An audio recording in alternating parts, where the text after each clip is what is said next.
ನಮ್ಮ ತಾಯಿಯ ಅಗಲಿಕೆಯ ನಂತರದ 11ನೇ ದಿನದ ಇವತ್ತಿನ ಕಾರ್ಯದಲ್ಲಿ ನಾಡಿನ ಜನತೆಗೆ ನಮ್ಮ ತಾಯಿಯ ಜೀವನದ ಬಗ್ಗೆ, ಅವರ ಜೀವನದಲ್ಲಿ ನಡ್ಕೊಂಡ್ಬಂದಿರತಕ್ಕಂಥ ನಡವಳಿಕೆಗಳ ಬಗ್ಗೆ ಪರಿಚಯ ಮಾಡಿಕೊಟ್ಟಂಥ ನನ್ನ ಮಾಧ್ಯಮದ ಮಿತ್ರರಿಗೆ, ಅದರಲ್ಲೂ ವಿಶೇಷವಾಗಿ ನಮ್ಮ ಎಲೆಕ್ಟ್ರಾನಿಕ್ ಮೀಡಿಯಾದ ಮಿತ್ರರು ಮತ್ತು ನಿಮ್ಮಗಳ ವ್ಯವಸ್ಥಾಪಕರು, ಎಡಿಟರ್ಗಳೇನಿದ್ದಾರೆ, ನಿರಂತರವಾಗಿ ಅವರು ಜೀವನದಲ್ಲಿ ಅಳವಡಿಸಿಕೊಂಡಂಥ ವಿಷಯಗಳನ್ನು ನಾಡಿನ ಜನತೆಯ ಮುಂದೆ ಇಟ್ಟಿದ್ದೀರಿ.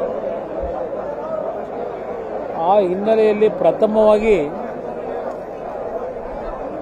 ನಿಮ್ಮೆಲ್ಲರಿಗೆ ನನ್ನ ಗೌರವಪೂರ್ವಕವಾದಂಥ ಕೃತಜ್ಞತೆಯನ್ನು ಸಲ್ಲಿಸ್ತಕ್ಕಂಥದ್ದು ನನ್ನ ಕರ್ತವ್ಯ ಅಂದ್ಕೊಂಡಿದ್ದೇನೆ. ಇವತ್ತಿನ ಕೊನೆಯ ದಿನದ ಕಾರ್ಯಕ್ರಮದಲ್ಲಿ ನಾಡಿನಾದ್ಯಂತ ನಮ್ಮ ಪಕ್ಷದ ಕಾರ್ಯಕರ್ತರಿರ್ಬೋದು, ಬೇರೆ ಪಕ್ಷಗಳ ಮುಖಂಡರುಗಳು, ಶಾಸಕರು, ಮಾಜಿ ಮಂತ್ರಿಗಳು, ಹಲವಾರು ಸಂಘ ಸಂಸ್ಥೆಗಳ ಮುಖಂಡರು, ಅಭಿಮಾನಿಗಳು ಇವತ್ತಿನ ಕಾರ್ಯಕ್ರಮದಲ್ಲಿ ಪಾಲ್ಗೊಂಡು ನಮ್ಮ ತಾಯಿಯವರ ನಮ್ಮ ಒಂದು ಸಂಸ್ಕೃತಿಯಲ್ಲಿ 11ನೇ ದಿನದ ಎಡೆ ಇಡ್ತಕ್ಕಂಥ ಕಾರ್ಯಕ್ರಮ ಏನಿದೆ, ಆ ಕಾರ್ಯಕ್ರಮದಲ್ಲಿ ಭಾಗವಹಿಸಿ ಅವರ ಸಮಾಧಿಗೆ ಒಂದು ಗೌರವವನ್ನು ಸಲ್ಲಿಸಿ ಇವತ್ತಿನ ಕೊನೆಯ ಹಂತದಲ್ಲಿ ಅವರೆಲ್ಲರೂ ಪ್ರಸಾದ ಸ್ವೀಕಾರ ಮಾಡಿ, ನಾನು ಅನ್ನ ಸಂತರ್ಪಣೆ ಅಂತ ಹೇಳೋದಿಲ್ಲ, ಇದು ಒಂದು ರೀತಿಯ ರಂಗನಾಥ ಸ್ವಾಮಿಯ ಸನ್ನಿಧಾನ. ಇದು ಆ ರಂಗನಾಥ ಸ್ವಾಮಿ ನಮ್ಮ ತಂದೆಯವರಿಗೆ ಅವರ 62 ಇಸ್ವಿನಲ್ಲಿ ಅವರ ಕನಸಿನಲ್ಲಿ ಬಂದು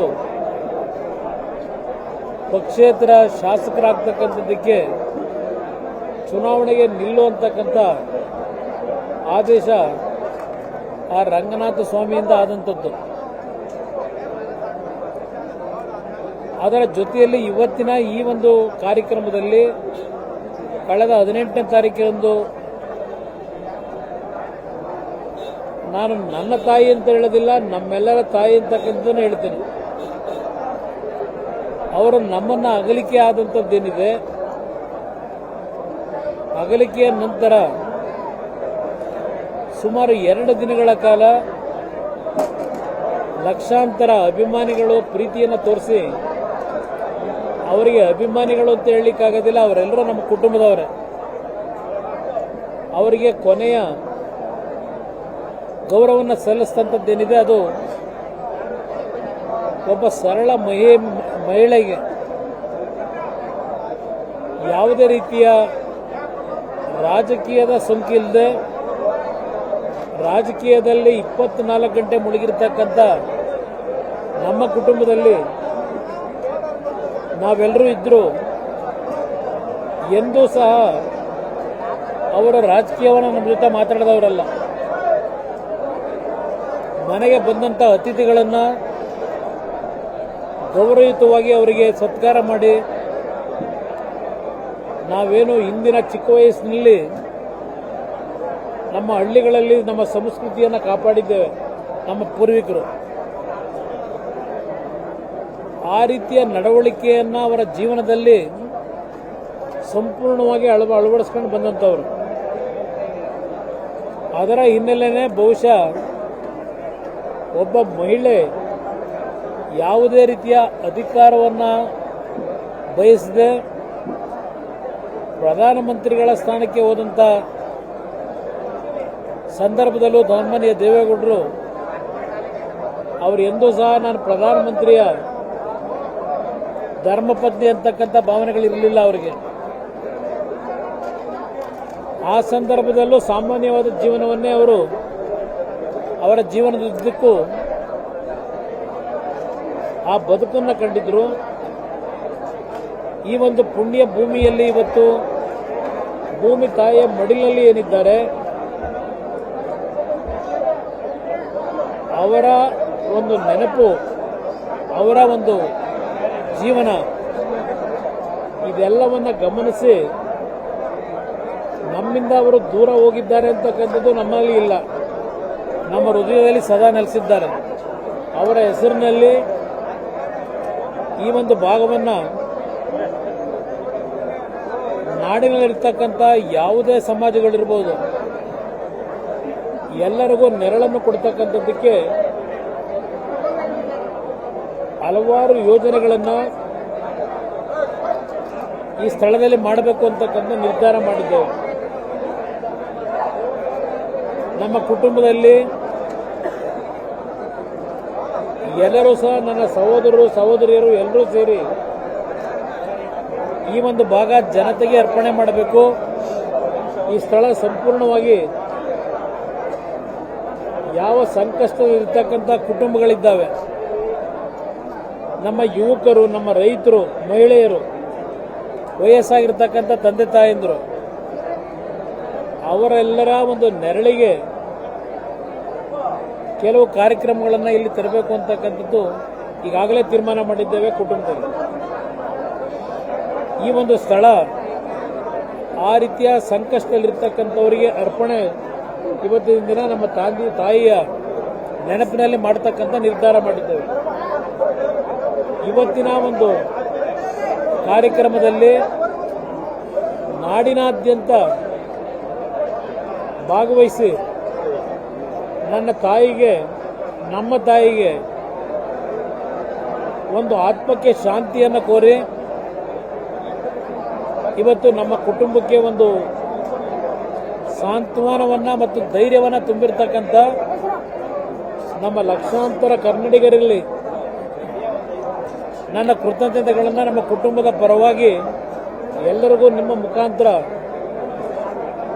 ನಮ್ಮ ಹಿತೈಷಿಗಳಿರ್ಬೋದು, ನಮ್ಮ ಸ್ನೇಹಿತರಿರ್ಬೋದು, ನಮ್ಮ ನಾಡಿನ ಜನತೆ ಎಲ್ಲರಿಗೂ ಸಹ ನಾನು ವೈಯಕ್ತಿಕವಾಗಿ ನನ್ನ ಕೃತಜ್ಞತೆಗಳನ್ನು ಸಲ್ಲಿಸಲಿಕ್ಕೆ ಬಯಸ್ತೇನೆ.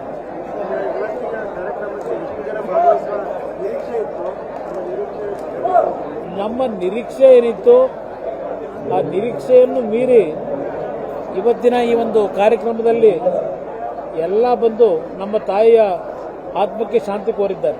ನಿರೀಕ್ಷೆಗೂ ಮೀರಿ ಬಂದಿದ್ದಾರೆ. ಅತ್ಯಂತ ಅಚ್ಚುಕಟ್ಟಾಗಿದೆ. ವರ್ಣನ ಒಂದು ಆಶೀರ್ವಾದವು ದೇವರ ಆಶೀರ್ವಾದ. ಹಾಗಾಗಿ ಈ ಸ್ಥಳದಲ್ಲಿ ಅವರನ್ನು ಇಲ್ಲಿ ಭೂಮಿ ತಾಯಿಯ ಮಡಲಿಗೆ ಕಳಿಸಿದಂಥ ಒಂದು ದಿನದಿಂದಲೂ ಒಂದು ರೀತಿಯ ತುಂತುರು ಹನಿಗಳ ಮುಖಾಂತರ ಅವರಿಗೆ ಒಂದು ಹಾರೈಸ್ತಾ ಇರತಕ್ಕಂಥ ವರ್ಣನಿಗೂ ಸಹ ಈ ಸಂದರ್ಭದಲ್ಲಿ ನಾವು ಕೃತಜ್ಞತೆ ಸಲ್ಲಿಸಬೇಕಾಗ್ತದೆ. ಇದು ಎಷ್ಟು ಎಕರೆ ಅನ್ನೋದಕ್ಕಿಂತ ಹೆಚ್ಚಾಗಿ ನಾನು ಏನೇನು ಕಾರ್ಯಕ್ರಮಗಳನ್ನು ತರಬೇಕು ಅಂತ ಇದ್ದೇವೆ ಅದನ್ನು ಈ ಭೂಮಿ ಇರೋವರೆಗೆ ಶಾಶ್ವತವಾಗಿ ನಡೆಯಬೇಕು. ಆ ನಿಟ್ಟಿನಲ್ಲಿ ಬಹುಶಃ ಒಂದು ದೇಶದಲ್ಲೇ ವಿಶೇಷವಾದಂಥ ರೀತಿಯಲ್ಲಿ ಈ ಒಂದು ಸ್ಥಳದಲ್ಲಿ ಕಾರ್ಯಕ್ರಮಗಳನ್ನು ನಾಡಿನ ಜನತೆಗೆ ತರಬೇಕು ಅಂತಕ್ಕಂಥ ನಿಟ್ಟಿನಲ್ಲಿದ್ದೇವೆ. ಸ್ಥಳ ಎಷ್ಟು ಎಕರೆ ಮುಖ್ಯ ಅಲ್ಲ ನನಗೆ, ಇದು ಶಾಶ್ವತವಾಗಿ ಈ ಭೂಮಿ ಇರೋವರೆಗೆ ಬೆಳಗಬೇಕಿದು. ಹಲವಾರು ಕುಟುಂಬಗಳ ಬದುಕಿಗೆ ಬೆಳಕಾಗಬೇಕು.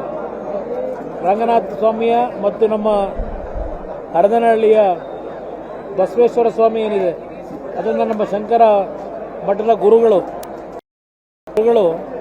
ದೇವೇಶ್ವರ ಅಂತಕ್ಕಂಥ ಹೆಸರನ್ನ ಆ ಒಂದು ಶಿವನಿಗೆ ಅವರೇನೋ ಹೇಳಿದ್ದಾರೆ. ಆ ದೇವರ ಸನ್ನಿಧಿ, ಯಾಕೆಂದರೆ ಅಲ್ಲಿಂದಲೇ ನಮ್ಮ ತಂದೆಯವರ ಬದುಕು ಪ್ರಾರಂಭ ಆಗಿದ್ದು, ನಮ್ಮ ಕುಟುಂಬದ ಬದುಕು. ಈ ಎರಡು ದೇವರ ಮಧ್ಯದಲ್ಲಿ ನನ್ನ ತಾಯಿ ಚಿರನಿದ್ರೆಗಿದ್ದಾರೆ ಹೋಗಿದ್ದಾರೆ. ಅದರಿಂದ ಈ ಸ್ಥಳ ಒಂದು ಪವಿತ್ರವಾದ ಸ್ಥಳ. ಇದು ಕೇವಲ ಮನರಂಜನೆಯ ಕಾರ್ಯಕ್ರಮಕ್ಕಲ್ಲ, ಇದು ಸಂಪೂರ್ಣವಾಗಿ ಸಂಕಷ್ಟವನ್ನು ಬಗೆಹರಿಸ್ತಕ್ಕಂಥ ನಿಟ್ಟಿನಲ್ಲಿ ಹಲವಾರು ರೀತಿಯ ಯೋಜನೆಗಳನ್ನು ತರ್ತೇನೆ. ಸದ್ಯದಲ್ಲೇ ನಿಮ್ಮೆಲ್ಲರಿಗೂ ಅದರ ಮಾಹಿತಿಗಳನ್ನು ಕೊಡ್ತೇನೆ.